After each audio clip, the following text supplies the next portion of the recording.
उद्गीतावच्छिन्न आदित्य को एतम इसलिए एक वचन प्रयोग कर दिया, एतम आदित्यम उद्गीतात्मकम आदित्यम एव अहम अभ्यगास्यम, मैंने भी अभ्यगासम मैंने आगान किया था, इसीलिए ही तस्मात् मम तुम एको असि, इसे तुम मेरा एक में द्वितीय पुत्र हो गए हो। ये भूमियार सुनेगा तो खुश हो जाएगा, नहीं कहते हैं वहां वो चाहता है कि हम अकेला ही रहे, बाप का पूरा वारिस दूसरा भाई हो ही नहीं है? खुद ही पसंद करेंगे, लेकिन आमतौर पर कहते नहीं हमें अनेक पुत्र चाहिए। इसे कहते हैं चलो अच्छा चलिए भाई, तो कहते हैं क्या इसीलिए अथानंतरम अध्यात्म उच्चते, इसके अंदर अध्यात्म प्राण दृष्टि उद्गीत की उपासना कथन करने जा रहे। यह एवं मुख्य प्राण, वह यह जो मुख्य प्राण है, तम उद्गीत उपासित, उसी को उद्गीत नाम से उपासना करनी चाहिए। इत्यादि पूर्वत इत्यादि पहले के समान ही सब अन्वय करना।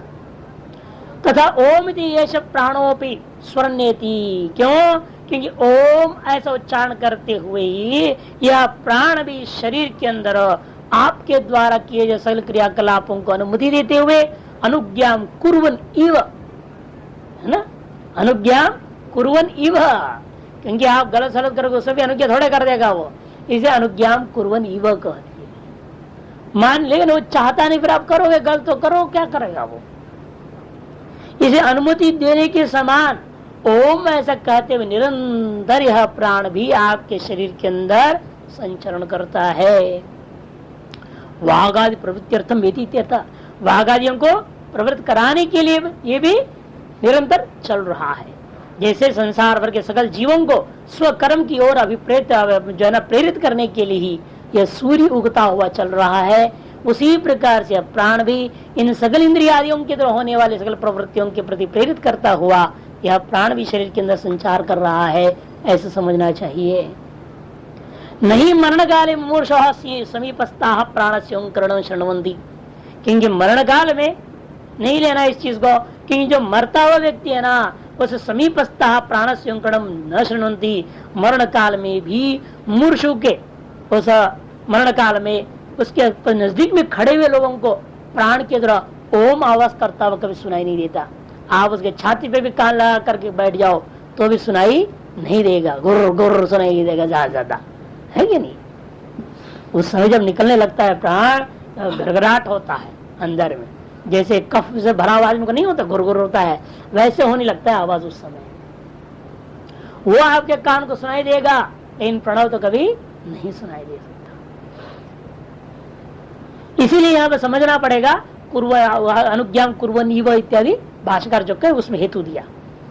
एतत् सामान्यात् आदित्य ओंकरणम अनुज्ञा मात्रम द्रष्टव्यम, इसकी सादृश्यता होने के नाते आदित्य में भी जो है ओमकार पूर्वक जो प्रवृत्ति कहा गया वो भी अनुज्ञा सामान्य ही समझनी चाहिए, अनुमति सामान्य दे रहा है आपको अपने क्रियाकलाप करने के लिए। एतम हम अभ्यगासम इत्यादि भी पूर्वती अर्थ लेना पड़ेगा।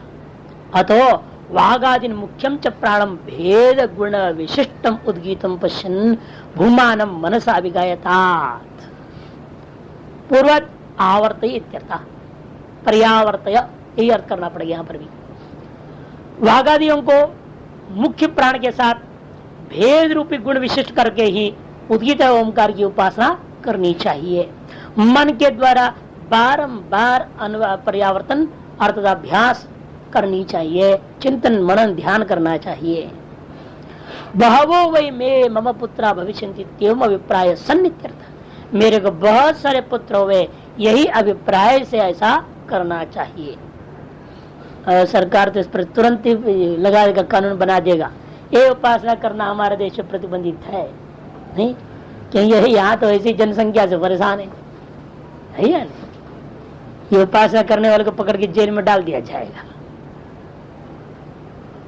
क्योंकि भाई जनसंख्या बढ़ेगी, अनेक पुत्र को चाहोगे और उपासना करोगे अनेक पुत्र हो जाएंगे, तो फैमिली प्लानिंग कैसे लगेगा या नहीं? है? उपासना ही कर चुके हैं, ये सब पढ़े हुए हैं, पहले अनेकों जन्मों से पढ़ चुके हैं, ये सब पढ़े हुए उपासना किए हुए हैं। लेकिन यही है ना, उपासना किया है इन लोगों ने क्या, परिच्छिन्न फल के लिए, इसे लौट के यहाँ आ गए। अब भले ही जन्म उपासना किए नहीं, लेकिन माल तो मिल ही रहा है, फल तो मिल रहा है ना, अनेक पुत्र जितने ये सब किए, इसलिए यहाँ चाइना और इंडिया में जन्म लेते हैं। इसी एरिया में पहले था ना सनातन धर्म, तो इसलिए वापस यही बारंबार आके जन्म लेते हैं। और जो उपासना नहीं कि यहाँ जन्म लेके वो सब अमेरिका में चले जाएंगे, पैदा ही नहीं करेंगे, और जिंदगी भरी ही क्या कुत्ता कुछ जिंदगी काट देते हैं और एक भी जन्म देते ही नहीं बच्चों को, है नहीं। इसलिए वो परेशान है वहां पर, अब जनसंख्या कैसे बढ़ाया जाए, है। और रूस में तो एक बार ऐसे यहाँ से 4000 जो है मानव सांड को ले गए, 4000। वहां के आदमी पैदा नहीं कर पाता है, उसकी है ही नहीं सामर्थ्य। यहाँ से ले गए आदमियों को खरीद करके, ये आदमियों को वहां की औरतों को दिया गया और उन्होंने उसमें पैदा किया। पैदा करने के बाद जहाँ देखा एक एक और 2-3 दिन हो गए, उसके बाद क्या करना, उस सांड को रखे दिए इंजेक्शन, छुट्टी कर दे, जाओ भाई दुनिया से। और क्या, उनको कौन पाले, फालतू है ना, तो फालतू पालना हो गया।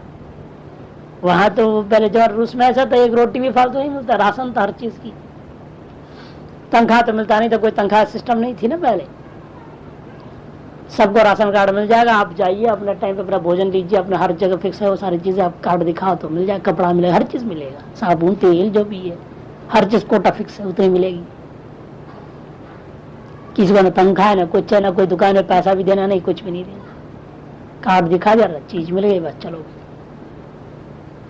ये सिस्टम था रूस में। अब तो वहां पर भी हो गया सारा खटपट, है ना, भारत जैसे वहां पे बना डाल दिया, उसको भी सत्यानाश कर दिया है।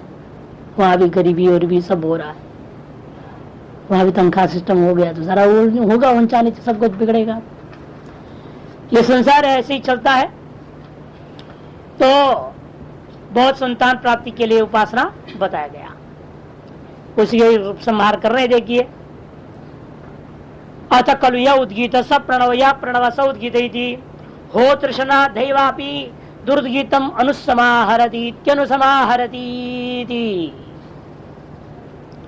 निश्चय ही जो उद्गीत है वही प्रणव है, और जो प्रणव है वही उद्गीत है, ऐसा समझ करके ही अध्वर्यु अथ उद्गाता क्या करते हैं, जो कुछ भी दोष होता के स्थान से, होत्र सदनात् माने होता जिस स्थान पर बैठता है उसका नाम होत्र सदन, वहां से जो दोष हुआ, अरे स्थान से कहीं दोष होता है क्या, नहीं, वहां बैठ करके जो होता उच्चारण कर रहा है उसमें भी स्वर में कहीं जो है उदात्त आदि चीजों में, चाहे मात्राओं में, वर्णों में किसी भी प्रकार का ह्रास आदि हो जाए, दोष हो जाए, उसको बस इतनी दृष्टि मात्र से ही वो सब दोष निवारण हो जाएगा। सा उद्गीत इति होत्र शब्दनाथ दैवापि यह प्रणव सोद्गीत, जो उद्गीत है प्रणव है, जो प्रणव वो उद्गीत है, ऐसा जानने वाला व्यक्ति के द्वारा होत्र सा दैवापि दुरुद्गीतम, होत्र सदन से निश्चित रूप में जो कुछ दुरुद्गीत था उसको अनुसमाहरती थी, उसका निश्चित रूप से जो है ना संशोधन कर देता है। कौन? उद्गाता। क्योंकि उद्गान कौन कर रहा है? उद्गीत को, और प्रणव रूप के साथ अभेद कर रहा है उद्गाता।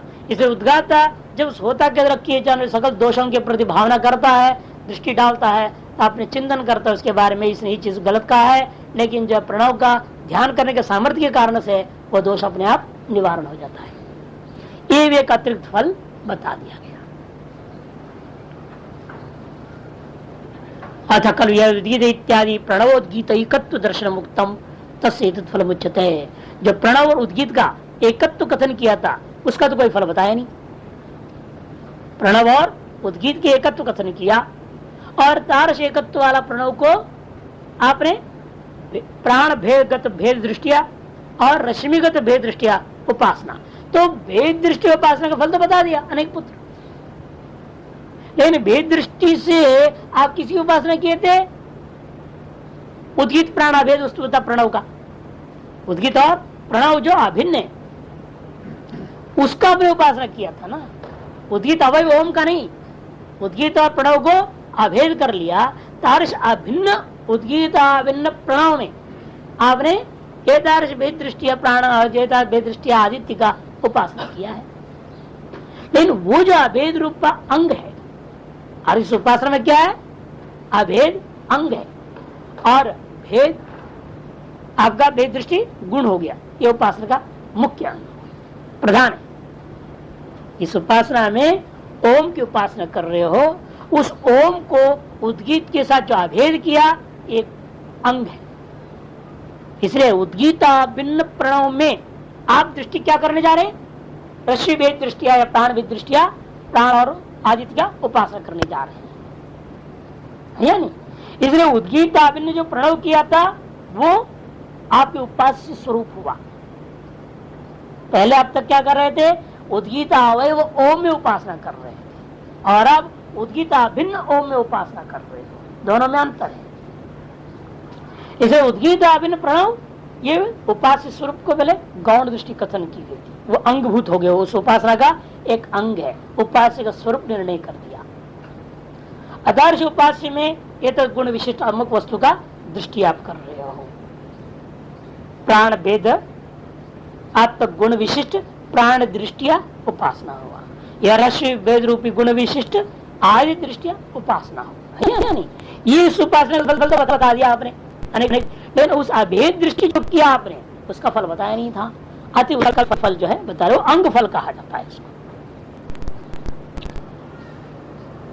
अच्छा, प्रदेव उपासना नहीं है, अभेद दृष्टि कहीं नहीं ना। उद्गीता भिन्न प्रणव में मैं ये दृष्टि कर रहा हूं। उद्गीत और प्रणव को अभेद कर लिया और उस अभेद में इस चीज को उपासना, एक ही उपासना है, दो अलग उपासनाएं नहीं है। इसलिए हम बार बार करें वो अंग है। ये अनेक पुत्र फल प्राप्ति रूपा ये उपासना, इसका प्रधान स्वरूप है भेद गुण मुख्य हो गया। और तारस भेद गुण जिस उपास्य में कर रहा हूं उस उपास्य क्या हो गया? वो गौण हो गया। जैसे यज्ञ में भी क्या है? देवता का स्वरूप अंग है। यज्ञ से द्वे रूप है, द्रव्यम देवता चेती। अर्थ क्या हुआ? यज्ञ का अंग हो गया ना, देवता की अंगी हो गया, अंग हो गया। इसलिए ये उपासना भी क्या है? एक यज्ञ क्रिया है। उस अंग कौन है? देवता। और दूसरा कौन है? रूप गुण। द्रव्यम देवता, या द्रव्य नहीं, यहाँ तो गुण है। उपासना है ना, मानसिक वृत्ति है, या बाह्य द्रव्य होता नहीं है, इसलिए गुण हो गया, भेद रूपी हो गया। और देवता का स्वरूप में वो भी अंग ही है। और उस देवता को आपने क्या कर दिया? देवता कौन है? प्रणव। उसको किससे अभिन्न किया? उद्गीत से। देवता का स्वरूप अंतर्गत हो गया ना, ये अंगभूत वस्तु हो गया, प्रधान नहीं है। इसलिए प्रधान है उपासना, प्रणव की उपासना प्रधान हो गया। उसमें प्रणव का स्वरूप जो चिंतन हुआ वो अंग हो गया, और गुण जो हुआ ये भी दूसरा एक अंग है। एक तारश उपास्य का एक गुण कथन है, अंग कथन, और दूसरा उपासना का अंग कथन हो रहा है। दोनों अंग ही है, दोनों मिलकर एक प्रधान उपासना हो गया। उसमें भी गुण प्रधान करो, उसमें भी गुण प्रधान करो, क्या होगा? भेद दृष्टि से उपासना करो, ये प्रधान है। क्योंकि इसी ओम को हमने पहले अभेद दृष्टि किया तो एक पुत्र प्राप्त हुआ, और भेद दृष्टि किया तो अनेक पुत्र प्राप्त होगा, इसलिए मुख्य हो गया ना। उद्गीत और प्रणव को जो अभेद किया वो गौण अंग हो गया। उद्गीत और प्रणव को अभेद करना गौण अंग है, और मुख्य अंग हो गया भेद दृष्टि से उपासना करना।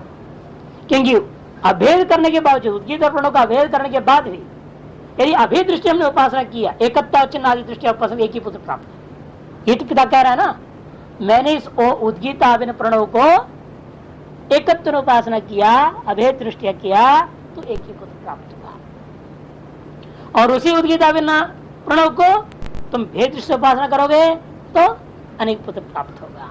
इसलिए क्या हुआ? गुणभूत अंग है उद्गीता भिन्न प्रणव, देवता का स्वरूप, और प्रधान अंग हो गया भेद विशिष्ट प्राण और आदित्य। इसलिए यहाँ पर कह रहे हैं अंग का फल कथन करने जा रहे हैं। ये कहा अंग का फल है। अच्छा, कल यह उद्गीत इत्यादि प्रणवोद्गीत एक दर्शन उत्तम तस्य फलम उच्यते। हो त्रिशदनाथ, सीधे उसमें चला गया, बाकी तो स्पष्टार्थ था। इसलिए यत्रस्ता संसति तस्थम हो त्रिशदनम इत्यादि। अरे टाइम तो बहुत आगे हो गया। अच्छा खलु यह उद्गीत इत्यादि प्रणवोद्गीत एकत्र दर्शन मुक्तम तस्य फलम उच्यते है। अथ खलु यह उद्गीत स प्रणव, यह प्रणव स उद्गीत, ये पहले कह दिया गया था। प्रणवोद्गीत एकत्व दर्शन पूर्वक अनेकत्व विशिष्ट या अनेक भेद प्राण या भेद विशिष्ट जो है विशिष्ट और आदित्य दृष्टिया उपासना कहा गया था। वह अंगभूता ये जो उद्गीत एकत्व दर्शन है, उपासना है, उसका भी फल बता रहे हैं। होत्री शदरात, होत्री शदन क्या है? होता यत्र संसति तस्थानम होत्रिशदनम, होता जिस स्थान पर बैठ करके करता है उस स्थान को कहते हैं होत्रिशदन। लेकिन यहाँ स्थान में कोई था नहीं, जगह में क्या दोष होगा, इसलिए उसका लक्षण करनी पड़ेगी। कहते होत्रिशद स्थान से किए जाने वाले कर्म, ऐसे लेना।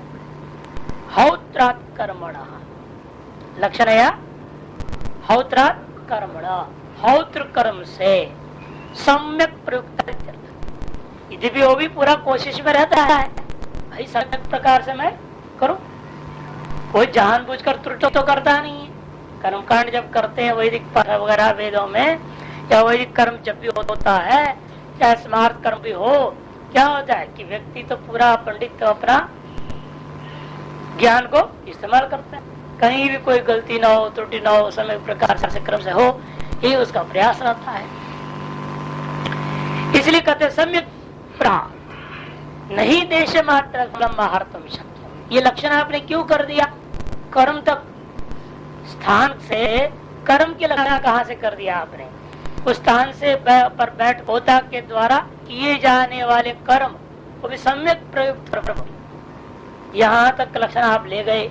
क्यों कहते? क्योंकि देश मात्र से फल प्राप्त कराना या दोष के कारण से फल का विनाश करना आदि देश की महिमा नहीं है। देश क्या कर, देश तो जड़ है, वो तो कुछ नहीं। वहां जो बैठा हुआ आदमी वो क्या करता है, क्या बोलते नहीं बोलता, गलत बोल दिया तो फल नाश हो जाएगा, तो फल प्राप्त होएगा।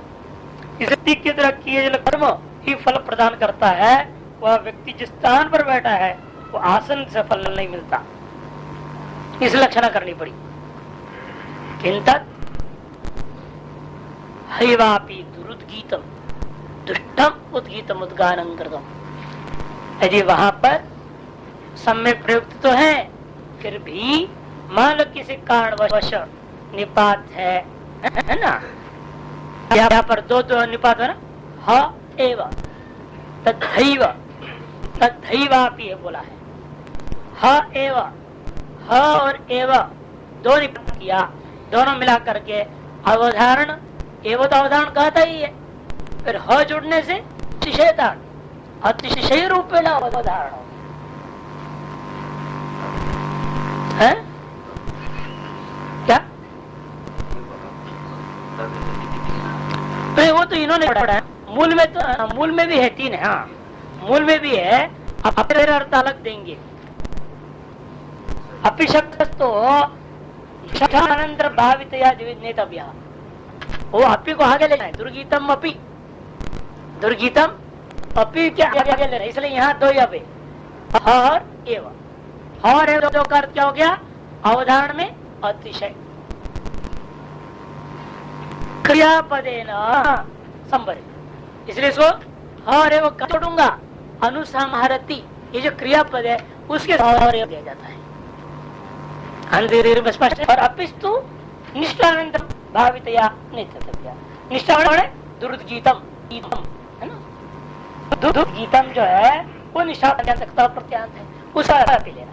दुर्गीतम गीतम अपी मैंने दोष से युक्त करके होता है, यदि अपने मंत्रों का पाठ करता है तो भी वो अपी तो वहां चला गया। अनुसंहारती एव अतिशयेन अनुसमारती के साथ ह अवयव को वहां जोड़ दिया, माने अवश्य ही निश्चित रूपेण उद्घाता उन दोषों का अनुसंधान कर दूर कर देता है, ऐसा। हम मूल में भाष्य में भाष्यकार कहते हैं हैवापि दुरुद्गीतम दुष्टम उद्गीतम उद्गानक्रम उद्गात्रा होता ने किया गड़बड़, लेकिन उसको उद्गाता के द्वारा क्या किया जा रहा है, स्वकर्मणि क्षतम कर्तम इत्यर्थ, अपने कर्म में वह प्रतिष्ठित होकर के उस दोष को नाश कर देता है। कैसे करता है, तद अनुसमाहरति परिहरति। ऋग्वेदीय प्रणव और उद्गीता ओम दोनों की ऐक्यता रूपी जो दृष्टि उसने की, ये उद्गीता स प्रणव, यह प्रणव स उद्गीता, ये जो दृष्टि किसने किया, उद्गाता ने। इसके कारण से ऋग्वेद से जितना भी कर्म था उसे जो भी दोष है वह सारा दोष उद्गाता का यह उपासना के कल से समाप्त हो जाता है। सया इव धातु वैषम्य, जैसे आप जो दवाई वगैरह खा करके जो शरीर में जो सब धातु में विषमता हो गया, जिसके कारण से रोग आ गया था, तो आप जिस प्रकार से शांत कर भावते हो, धातु वैषम्यता को हटा करके धारम्यता पैदा कर देते हैं, त्रिदोष बोलते हैं। धातु सप्त हो गया, अतः वात कफ पितृ इन तीन का दूर करके समत्व लाने के लिए आप जिस प्रकार से चिकित्सा का इस्तेमाल करते हैं, अर्थात दवाई आदि का इस्तेमाल करते हैं, उसी प्रकार यहाँ पर भी प्रणव उद्गीता ऐक्यता और उपासना यही दवाई है। इस दवाई से हो तक क्या दुर्गान रूपा जो विषमता आ गया है एक कर्म में, उसको हटा करके समत्व को ले आता है उद्गाता। ये उसका विशेष फल था, अंग का फल। ऐक्यत दर्शन जो उद्गाता ने किया उसका फल है। और उसके बाद ऐक्यत दर्शन के पश्चात, अंग के पश्चात जो उसने मुख्य जो उपासना किया, भेद दृष्टिया प्राण और ऋषि भेद दृष्टिया जो आपका आदित्य, और तद दृष्टा उद्गीता ओमकार को उपासना जो किया है उद्गाता ने, यजमान को अनेक पुत्र रूपी फल प्राप्ति, वो मुख्य हो गया। अब पुनः कर्म सापेक्ष पद में भाष्यकार कहता था, इदानीं सर्वफल संपत्त्यर्थम उद्गीत से उपासनांतरम विदिच्यते। सर्व कर्म सर्व फल संपत्त्यर्थम उद्गीत से उपासनांतरम विदिच्यते। कहते हैं कि भाई पुत्रादि ऐश्वर्य विषय आपने देखा, अब अलग अलग कामनाएं कितनी है पता नहीं तुम्हें, है? हर आदमी की अपनी अलग अलग काम, कोई कुछ चाह रहा है, कोई कुछ चाह रहा है। सामान्य रूप में पुत्र की कामना रहती है, उसके लिए विशेष बता दिया। लेकिन उससे अतिरिक्त भी दुनिया भर कामना है, हर कामना ना कर दी एक एक उपासना बता दी जाए तो लाखों हो जाएगा। इसलिए कहते हैं ऐसी एक उपासना बता दिया जाए जिससे आप भी फल चाहो फल प्राप्त कर सकते, जो भी आप चाहेंगे उसके लिए वो संकल्प में फल को और ये उपासना कर दो तो वो फल मिल जाएगा। माने इस उपासना का कोई विशेष फल इसलिए नहीं है, सर्व फल प्राप्ति के लिए ये उपासना, जो आपके संकल्प में है वो फल आप। अभी तक आपने जितने भी देखा उसका अपना अपना अलग अलग फल, भाई उसके प्रजापति भाव प्राप्त हो जाएगा, अमुक भाव प्राप्त होगा, देव भाव को कहेगा, अनेक पुत्र प्राप्त करेगा, यही सब बोलते हैं। तो विशिष्ट फलों के लिए कथन था, और ये उपासना सर्वसामान्य है। कोई भी फल चाहते हो वो फल का संकल्प करो, ये उपासना करो तो वो फल प्राप्त। इसलिए कहते हैं सर्व फल संपत्ति, सर्व फल की प्राप्ति के लिए उपासना। उपासना अनंतरम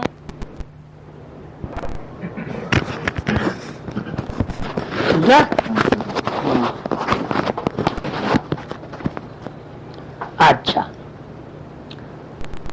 तो उद्गीत उपासना के अनंतर ये उपासना फिर विधान किया जा रहा है।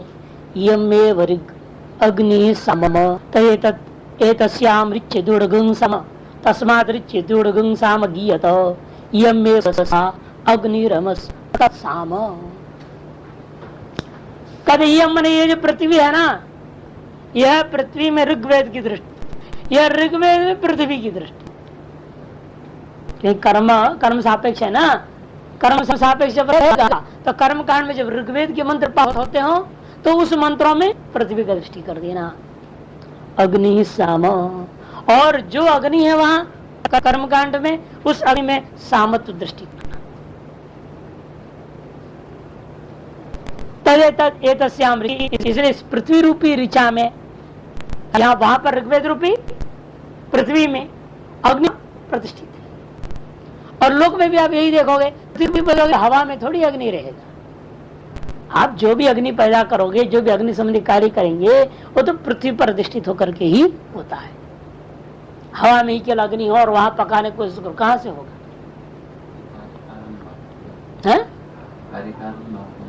पीछे जल आ जाएगा, कार्यकारण वो नहीं बन सकता है। फिर तो उल्टा होगा ना, अग्नि में पृथ्वी प्रतिष्ठित होना चाहिए। पृथ्वी में अग्नि थोड़ी है, आप कहाँ है? नहीं, यहाँ पर पृथ्वी में अग्नि बोल रहे हैं, नहीं हो सकता। कार्यकारण भाव दृष्टि यहाँ नहीं है, यहाँ लौकिक दृष्टि से कह रहे हैं। कोई भी अग्नि कार्य होता है और पृथ्वी पर आधारित होकर के आप करते हो। ये कार्यकारण भाव नहीं, फिर बीच में जल भी आ जाता है और उल्टा पृथ्वी अग्नि में प्रतिष्ठित होने लग जाएगा।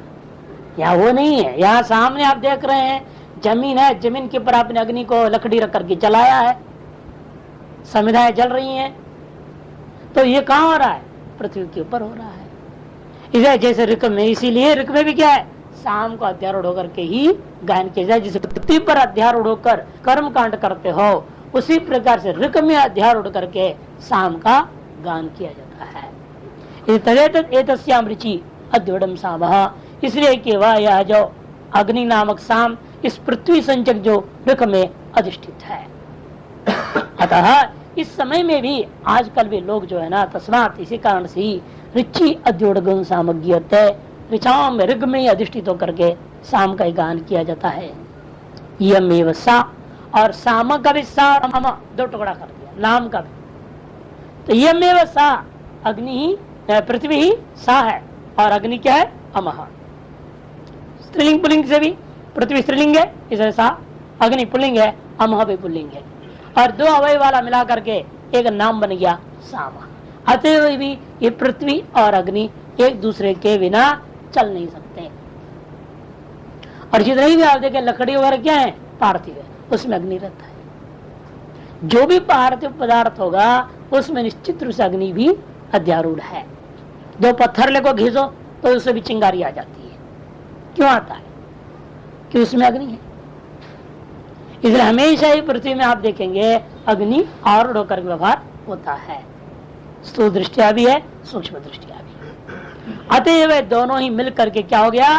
तत्साम, दोनों मिल करके साम हो गया। यमेव पृथ्वी, यमेव का पृथ्वी, यम से पृथ्वी लेना, ऋक ऋचि पृथ्वी दृष्टि कार्य करता। कहने का तात्पर्य है ऋग्वेद के मंत्र प्रयोगों काल में उन ऋग्वेदीय मंत्रों में आपको क्या करना है? पृथ्वी की दृष्टि करनी है। तथा अग्नि साम, अर्थात सामनी अग्नि दृष्टि कार्य, साम गान काल में उन सामों में अग्नि की दृष्टि करनी है। खत्म।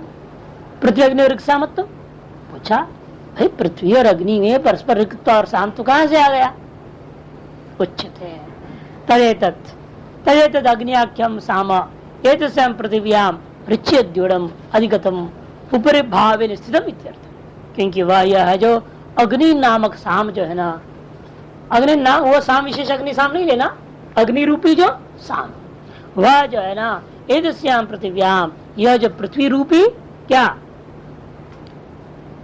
पृथ्वी रूपी ऋक में ऋचि अद्योडम अधिगतम ऊपरी भाव ऊपरी भाव से स्थित है। आ गया ना, इसलिए कार्यकारण भाव से नहीं, एक दूसरे के ऊपर है। पृथ्वी के ऊपर जो है अग्नि है, जैसे ऋचि व साम, जिस ऋक में साम को जोड़कर गाया जाता है। तस्मात्, इसलिए अतएव कारणात्, इसी कारण से ही ऋचि अद्यूढ़ एव सामज्ञता इदानीमपि सामगैहि, इसलिए आजकल भी साम गायकों के द्वारा ऋचा में आरूढ़ करके ही सामों को गाया जाता है। यथा च ऋक् सामनी नात्यंतम भिन्ने अन्योन्यम तथा ये तो पृथ्वी अग्नि, जैसे ऋक् और साम ये अत्यंत भिन्न नहीं है बल्कि परस्पर एक दूसरे से संबद्ध है। तथा ठीक उसी प्रकार से ये तो पृथ्वी अग्नि, ये पृथ्वी और अग्नि भी अत्यंत भिन्न नहीं है, एक दूसरे संबद्ध होकर के रहते हैं। कहीं अनायास प्रकट हो जाता है, कहीं जो विशेष प्रयत्न प्रकट होता है, कहीं पर प्रकट होता ही नहीं है। कैसे प्रकट होएगा, है ना, कैसे प्रकट हो ही नहीं सकता। आप चाहे जितना भी कोयले को बढ़िया बना लो, अब चेहरा थोड़े दिखेगा उसमें, है? कोयले का बहुत बड़ा मारा स्लैब ले आओ, कोयले का स्लैब मिलते हैं ना, लंबा चौड़ा, कटिंग हो जाता है कोयले का भी। अब पहले तो ब्लास्ट करके टुकड़े ही आते थे, गोल गोल टुकड़े टुकड़े आ जाता था बड़ा बड़ा। आजकल तो ओपन हो गया है, ओपन कोल फील्ड्स हो गए हैं और सीधा स्लैब स्लैब काट देते हैं। आपको जैसे जैसे चौकोन अलग अलग डिजाइनदार भी कट जाते हैं, जैसे चाहे वैसे करो। है करते हैं, उसका भी काम है विशेष। वो आप जैसे कोयला ठोक देते हैं ना चीज में, वो खाली खाली जगह बहुत रह जाता है। और जो बड़े बड़े फर्नेस में क्या होते हैं, वो जगह उतना आप खाली छोड़ देंगे, उतना ही उनके लिए बार बार भरना पड़ जाता है। एक बार पूरा ढंग से सजाने के लिए क्या करना पड़ता है, बिल्कुल चौकर चौर काट के फिट सेट करते हैं, तब जाकर के अंदर पूरा का पूरा अधिक से अधिक आप भर सकते हैं। और एक बार भर दो 24 घंटे के लिए हर काम चलता है फर्नेस में। पहले जान उसके लिए आदमी बैठ के कटिंग करके करता था, बड़ा बड़ा ट्रकों में आता था, फिर वो कटिंग होती थी और उस हिसाब से उसको फर्नेस में डालना पड़ता था, है ना। वो झंझट नहीं रह गया, स्लैबिंग सिस्टम हो गया, स्लैब बन जाते हैं। अब उसको जितना भी चिकना भी कर ले, पॉलिशिंग कर दो तो क्या होगा, दर्पण तो बनेगा नहीं। वो तो है तो पार्थिव। इसी तरह से यहाँ, लेकिन उसमें आग नहीं बहुत बढ़िया प्रकट हो जाए। उसमें आग लगाओ तो कोयला में जितना बढ़िया प्रकट होगा, पत्थर में थोड़ा प्रकट हो रहा है।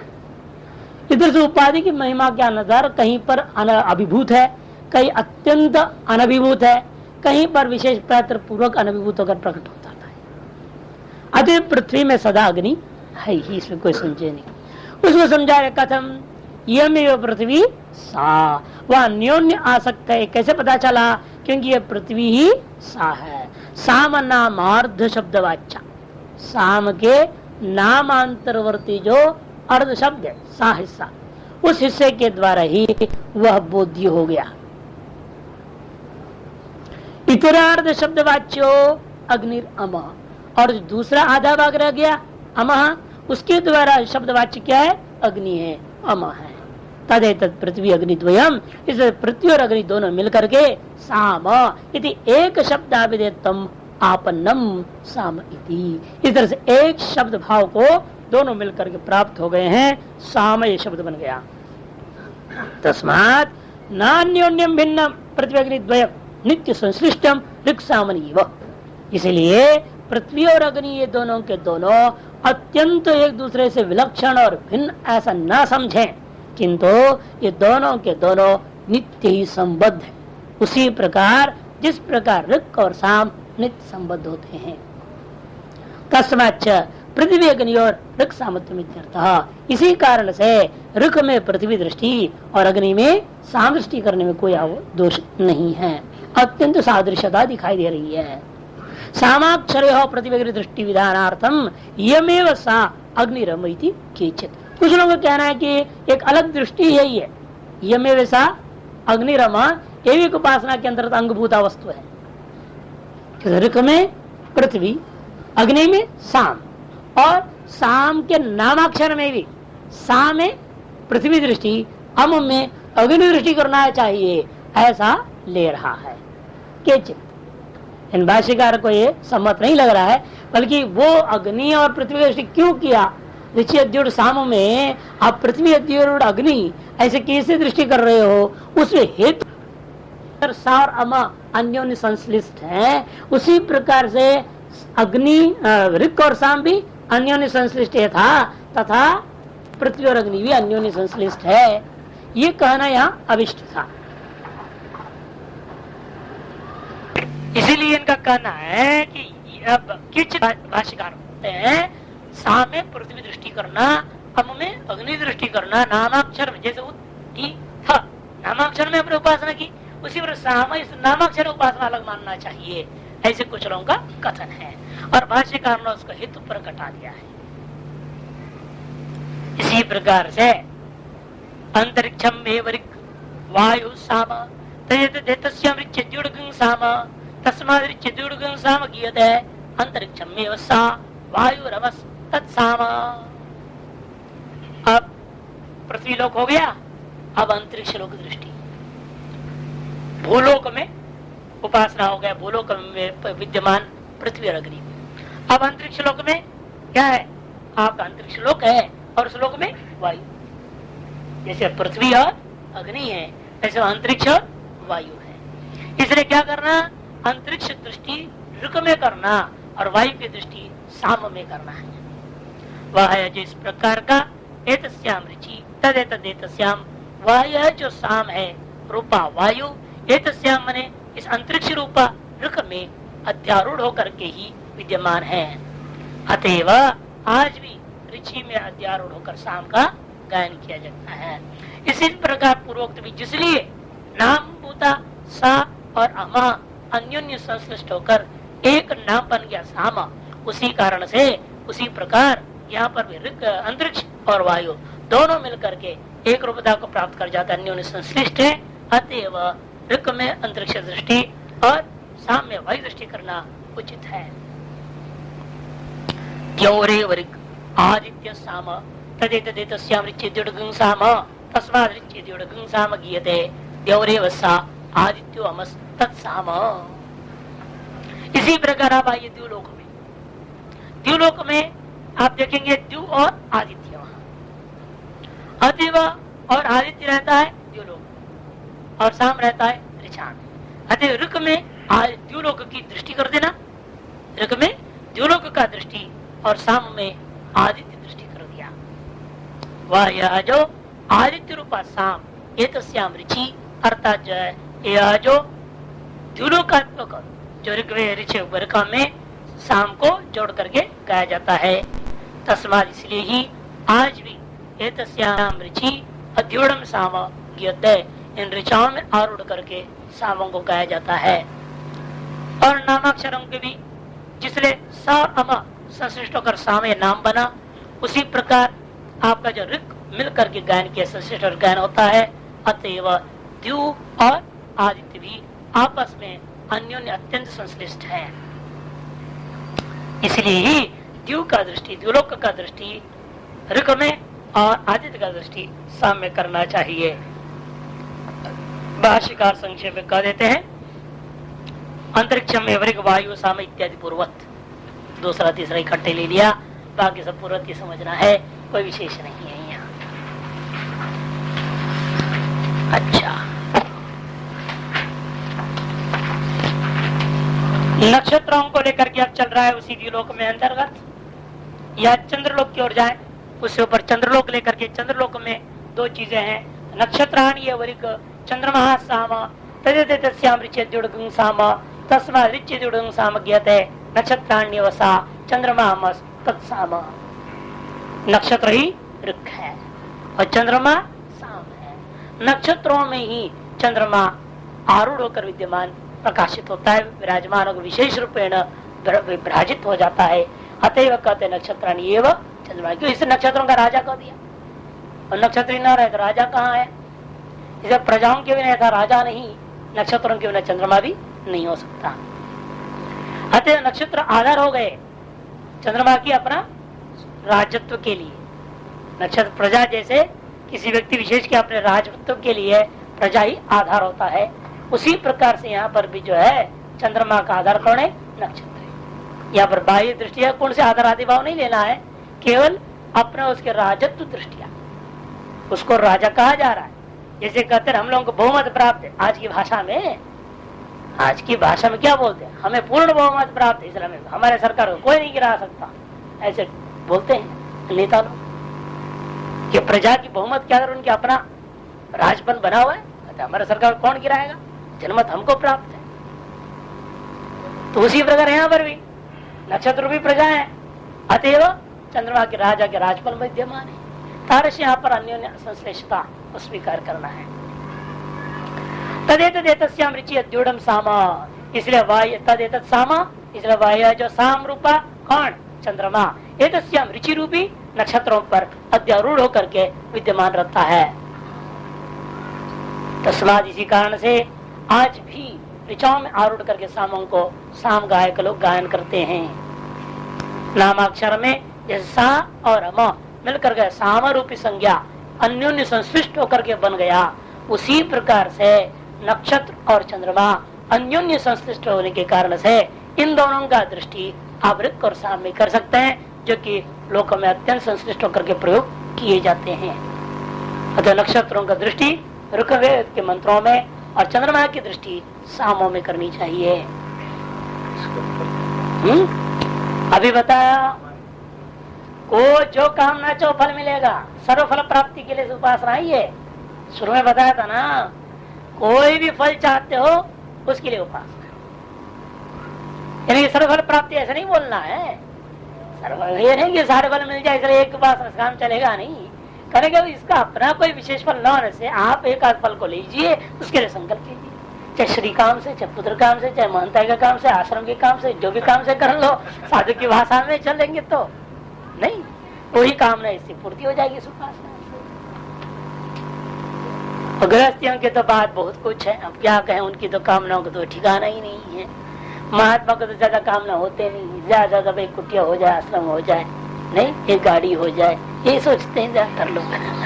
महात्मा करके भीतरा तो सोचने लग जाते हैं, है कि नहीं? इसलिए उतनी कामना के लिए भी उपासना की जा सकती, सर्वफल प्राप्ति के लिए बता दिया ना ये चीज। हाँ जो भी चाहो सबके लिए हो सकता है, इसलिए सारे लोग इसमें आ रहे हैं ना, यहाँ से ऊपर तक पूरा ले लिया, भूर्भुवः स्वः ले लिया, पूरा आ गया, और क्या रहेगा। विराट रूप भी प्राप्त कर सकते, सरफल के अंदर वो भी आ गया।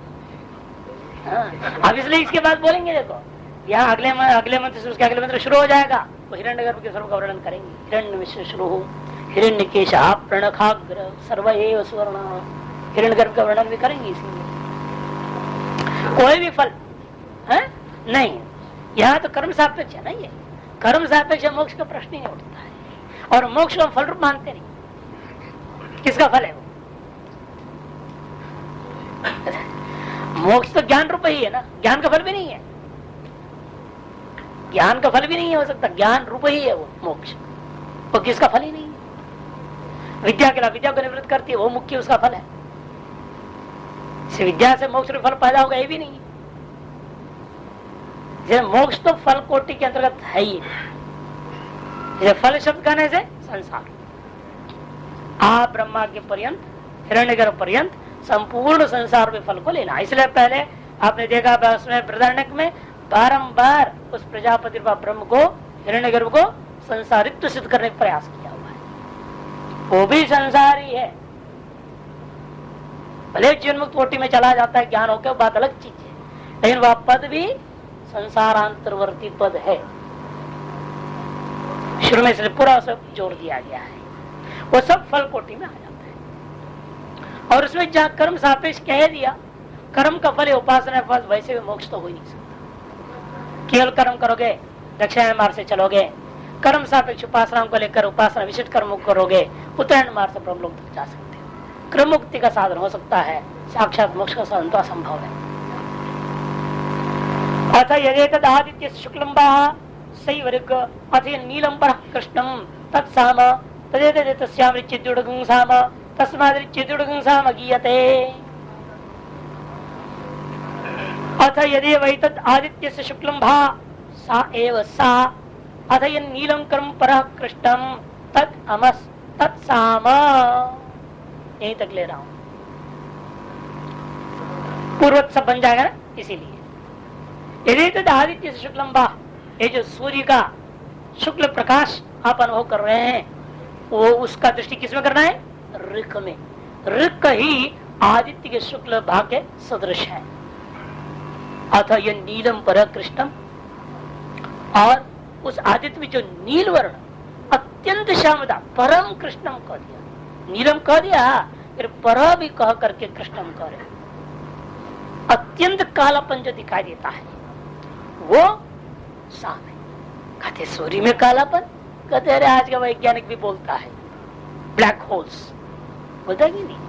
आजकल वैज्ञानिक भी ये बात को स्वीकार कर रहा है, सूर्य में बारंबार ब्लैक होल्स पैदा होते रहते हैं। तो ब्लैक होल्स कुछ नहीं है, वहां भी एक अग्नि के समान अग्नि जो प्रज्वलित है ना, वो धुआं के कारण से एक विलक्षण स्थिति आ जाता है उसके। यह जो गैस क्रिएट होते हैं वह ऐसे गैस बॉल ब्लैकनेस के साथ दिखाई देने लगता है, कालापन के साथ दिखाई देता है।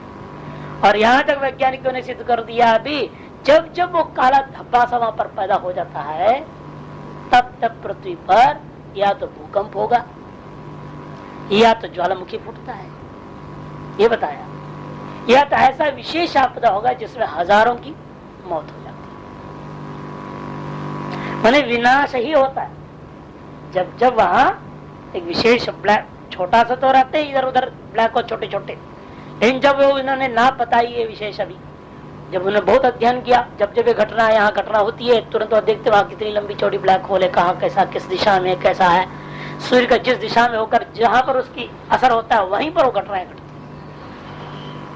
ये उन्होंने सारा अध्ययन करके अभी मान लिया कि भाई ये वेदों ने बहुत, ऋषियों ने कैसे बोल दिया था पहले से ही, वो सूर्य में भी काला भाग होता है, उसमें साम दृष्टि करना है तब हमारा उत्कृष्ट फल मिलेगा। और नहीं करने से क्या हुआ? सत्यनाश हो रहा है, नहीं करने का नतीजा है नाश हो रहा है। आज पहले जमाने में सब नहीं होते थे ज्यादा, क्यों? बोले उपासना करते थे, उसकी इज्जत करा गया था, और उसे सम्मान नहीं है तो उल्टा नाश कर देता है। जैसे आजकल भी आप देख रहे हैं ना, शनि राहु केतु करते क्या है, ऐसे क्रूर रहे हैं, अब इनको खुश रखना पड़ता है पूजा पाठ करके। दुर्जन प्रथमम वंदे, ये दुर्जन है, इनको पहले प्रणाम करना पड़ेगा, नहीं करेंगे सर उल्टा पल्टा काम करते ही सब नाश कर देते हैं। अब फिर कुंडली लिए फिरते रहो दुनिया में नाश होने के बाद, ये तो होता है ना शनि राहु केतु में।